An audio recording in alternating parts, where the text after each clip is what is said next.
Right, మరో breaking చూస్తున్నాం. విజయవాడ ఉత్సవ స్థల వివాదంపై హైకోర్టు కీలక తీర్పు వెల్లడించింది. ఆలయ భూమిని వాణిజ్య అవసరాలకు ఇవ్వద్దని ఆదేశించింది.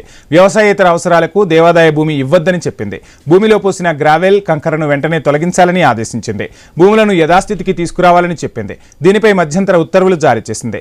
గొల్లపూడిలోని 40 ఎకరాల ఆలయ భూమిలో విజయవాడ ఉత్సవ నిర్వహణకు ఏర్పాట్లు చేసింది.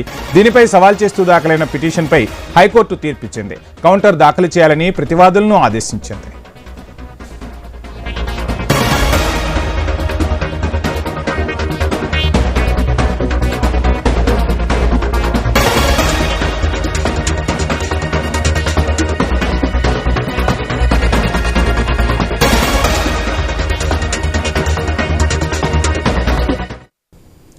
రైట్, గొల్లపూడిలోని 40 ఎకరాల ఆలయ భూమిలో ఎటువంటి వాణిజ్య కార్యకలాపాలకు అనుమతి ఇవ్వద్దని చెప్పి విజయవాడ ఉత్సవ నిర్వహణకు సంబంధించి హైకోర్టు కీలక తీర్పు ప్రచురించింది.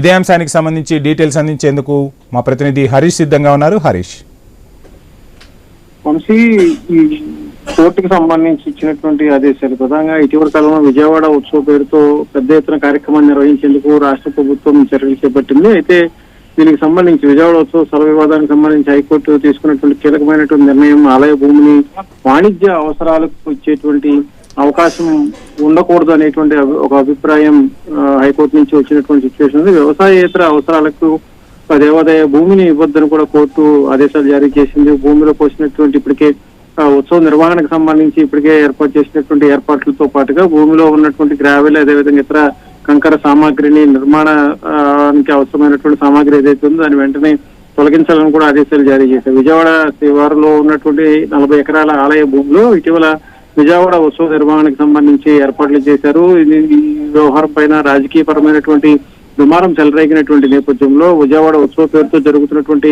కార్యకలాపాలకు సంబంధించి జరుగుతున్నటువంటి ప్రదర్శనలకు సంబంధించినటువంటి వ్యవహారంలో దేవాదాయ ధర్మాదాయ శాఖకు సంబంధించినటువంటి సున్నితమైనటువంటి ఒక అంశాన్ని పరిగణలో తీసుకోవాల్సినటువంటి అవసరం ఉంది. భక్తుల మనోభావాలను కూడా పరిగణలో తీసుకోవాల్సినటువంటి సిచ్యువేషన్ ఉంది. కాబట్టి వీటన్నిటిని కూడా దృష్టిలో పెట్టుకుని ప్రజా అవసరాల దృష్ట్యా భక్తుల మనోభావాల నేపథ్యంలో మనోభావాలకి ఎటువంటి ఇబ్బంది కలగకుండా ఉండే విధంగా చర్యలు తీసుకోవాలని చెప్పి ఈ విజయవాడ ఉత్సవ నిర్వహణకు సంబంధించి దాఖలైన పిటిషన్ పైన హైకోర్టు తీర్పు ఇచ్చినటువంటి సిచ్యువేషన్ మనకు కనిపిస్తుంది. Vamshi, thank you Harish.